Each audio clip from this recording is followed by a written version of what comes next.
Will this current Indian team be able to beat Pakistan in the absence of Virat Kohli? Will they be able to shrug off the poor test series they had in England? Will they be able to play back-to-back matches? These were the questions that were being asked before this particular match, and the Indian team has answered it momentarily. It's only the second match that they're playing at the Asia Cup. They've won 2 out of 2.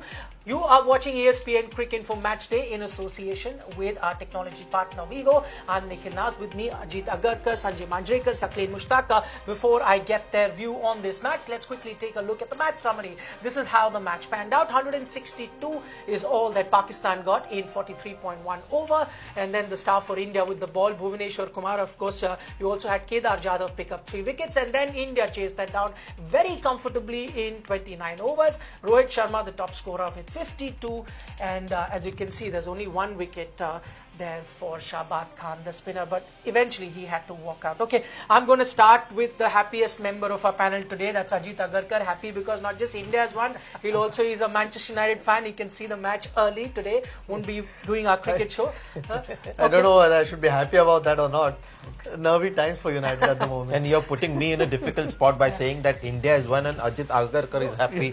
And the reason I said happiest, because he has 2 reasons to be happy. Okay, you only have one, because India's won. Okay, Ajit, as someone who had picked Pakistan the slight favourite, not even you expected this sort of a performance clearly. Yeah, I mean, again, their batting let them down, which has been their problem, for a few years now. Seem to have gotten over that. When you score 162, the only chance that you have is if you pick 2 or 3 wickets in the first 7-8 overs. To come back in that game on such a good pitch, real ideal conditions for batting, and against 2 really top-class openers in one-day cricket. So once that didn't happen, 162 was never going to be enough. So it's the batsmen who've let Pakistan down tonight. Okay, Sakleen, you mentioned that the only way Pakistan could have won this match is they got early wickets. That clearly didn't happen. One is not being able to pick wickets, but the bowlers didn't look like that they were going to pick wickets. How do you rate that performance then? First of all, many congratulations for all of you and obviously the whole nation winning the match against Pakistan quite convincingly. I totally agree with Ajit. Batsmen, they let us down, and setting 160 total. It's on a dry pitch, and especially in UAE. I can't believe that. They were so poorly batting today, and I think Indian, the ball very professional, and they were very consistent. They were very disciplined as well.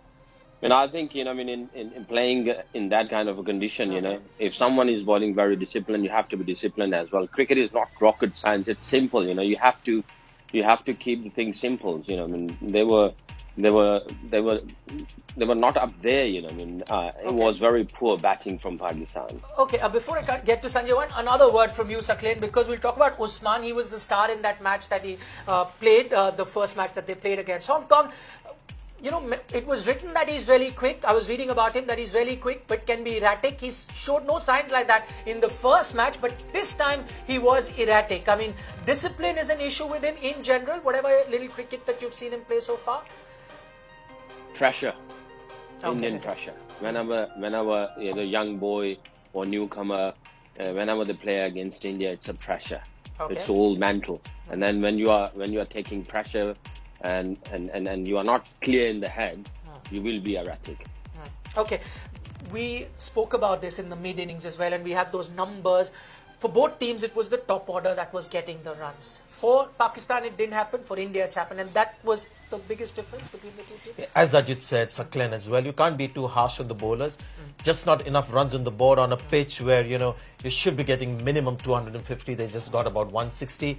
And then what you want is bowlers taking early wickets and some imagination in the bowling. That didn't happen. I thought Shahbaz Khan came in a bit too late as a spinner. Indian spinners actually troubled. The wickets came through the Indian spinners at the start, and then the seamers came into the act. So the pitch had a little more, I think, for the spinners, but the spinner came a lot late in the innings. And you won that first wicket quickly, the second as well. The first wicket fell at the score of 86, and you're chasing 160. So batting let them down, and there wasn't enough in the pitch for the bowlers to come back. Okay, in hindsight, Sakleen, would you say that could have gone, because we discussed this right at the start, could have gone with an extra spinner, because it was spinner in Shadab that really troubled the batsman, as and when he came, but as Sanjay mentioned, came a bit late as well there. If you see that, when Shoaib Malik, he started his career as a bowling all-rounder, and then he turned into batting all-rounder. Fakhr Zaman, he bowled more than 6 overs today. He bowled before Shoaib Malik, I can't understand that as well.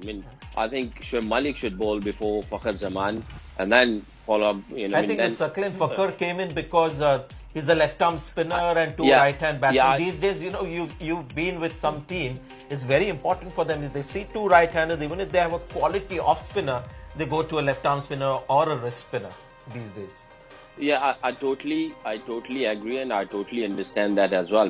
He came because of Shadab, and straight after, I think they should have given opportunity to Shoaib Malik, because he's an experienced bowler, and I don't know why Shoaib Malik is not putting his effort into bowling, and why he's not taking the responsibility to be able to play as an all-rounder.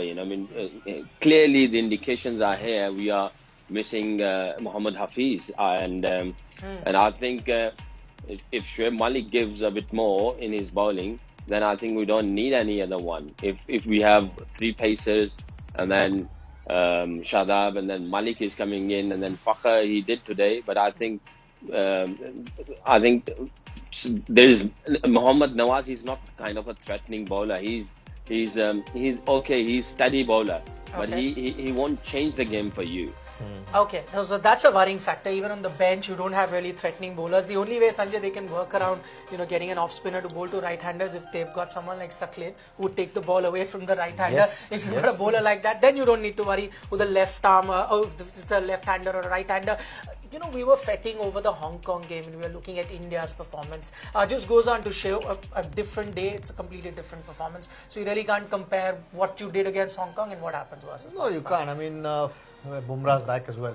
Helps when you have that kind of new ball attack. Bhuvaneshwar Kumar, I thought he'll be better off for that game against Hong Kong. Sometimes, no matter how good you've been in the past, it still takes you a game or two. Today, he just knew what the conditions were.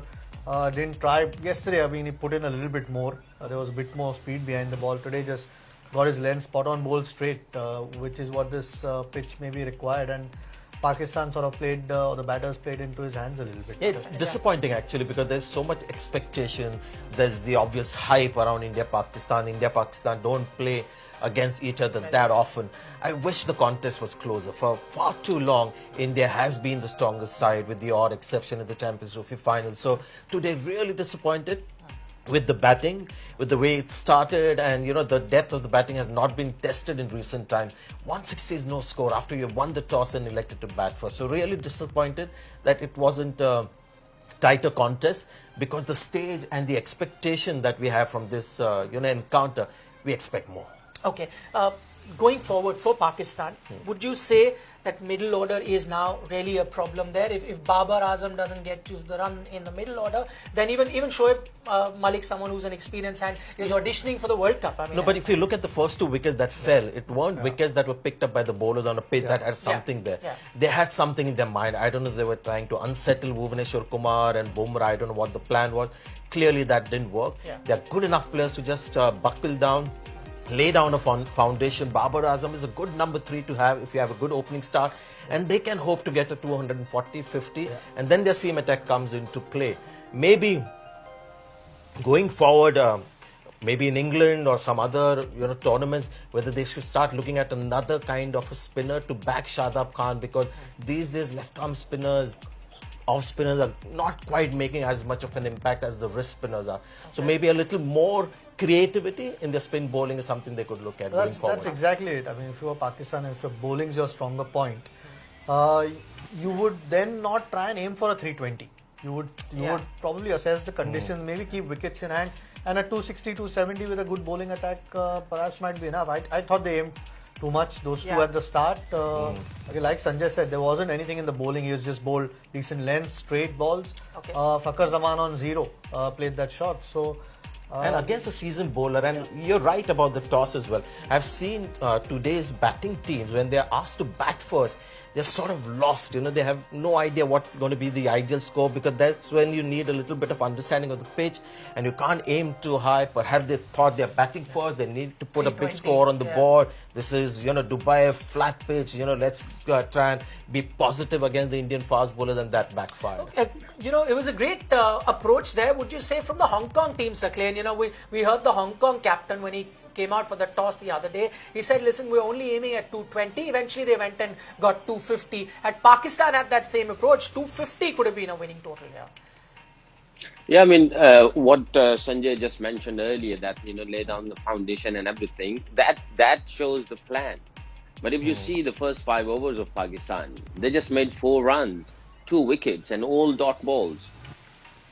What that shows that they had no plan, actually, to be honest. And what Ajit just mentioned, that you have to assess the pitch. And I think if you are playing on that sort of level, and you're professional and you're playing on that sort of level cricket, when you go in, you have to assess all the time what's going on, how much bounce, how much lateral movement, how much spin, how much the pace on the pitch, ball is coming on the bat or not. You keep assessing. There's also another thing that we have to understand is maybe the openers let them down, but there was a recovery happening. Let's not forget, Babar Azam got a 50, and after that Shoaib Malik.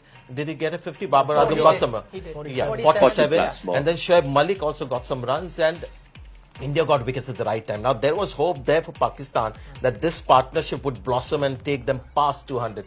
But then that beauty from Kuldeep Yadav and the run out as well changed the course. So, not just the opener, there was a platform being laid, but it wasn't a big enough partnership for them to take themselves out of troubled water. But got a bit lucky as well. That partnership wouldn't have happened had they not dropped 2 catches. India dropped 2 very crucial catches. Yeah, Shoaib Malik was dropped before he got run out. So could have been worse for them.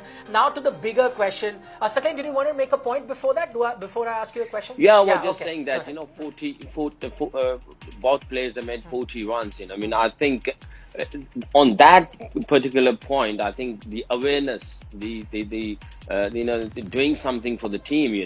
You've done it for yourself with 40 runs, but there you need to assess. There you need to have awareness that way you can take the total. But I think the realization of the situation, lack of concentration or whatever. I don't have word to say, but the thing is, over there, the decisions were wrong.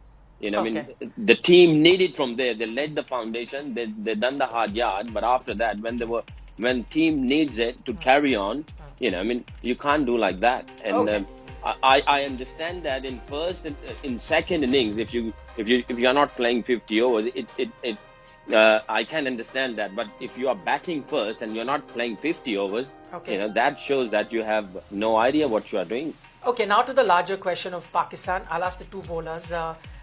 Mohammad Amir, another match, wicketless. I know there was no runs to play with for him, but going forward, what do you do with him? Ajit? You need experience in your attack. There's no doubt about it. It's not as if the other bowlers are all better quality than him. I don't think he's bowling too badly. Yeah, ideally, you would want your strike bowler to get wickets. Maybe he needs to then approach it a bit differently. But that again comes down to how your captain wants you to bowl. And just look for wickets. Even if he goes for a few runs, it's acceptable as long as he's aiming to get wickets. Not to say that he's not right now, but maybe he's just bowling within himself, trying to keep the runs down as well. You don't want your strike bowler to do both things. Also, the field wasn't set somehow. It didn't look like they were looking to get very little with the new ball that was there with the conditions. Ideally, your strike bowlers like Bhuvneshwar Kumar today. He got the wickets, set India up really well. Those 2 openers. So you want him to get wickets. Okay. I don't think Pakistan can think about leaving him out for sure. I don't think he's bowling badly. It's about getting wickets. Better. It's just like India and England. Okay. If you see that, he's in terms of quality, he is number 1 in the bowling unit. And number 2, whenever the opposition play against him, they gave him they gave him more respect than the others. Okay. That is another thing which goes into his favor. Yes, he is not taking wicket, but he need to tactically he need to come and he need to find the different way where how he can get the wicket, how he can get the wickets. Okay, going forward, the two other positives for India, Sanjay, I'll come to you.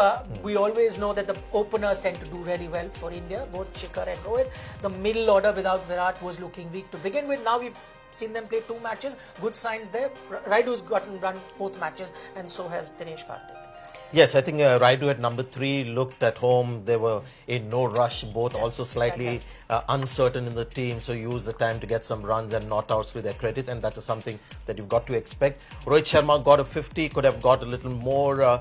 And Shikhar Dhawan, I think, is the best when he's playing this format, the 50 overs format. So everything on course for India. And well, Dinesh Karthik and Ambati Raidu, number 3 and 4 at the moment, have done as well as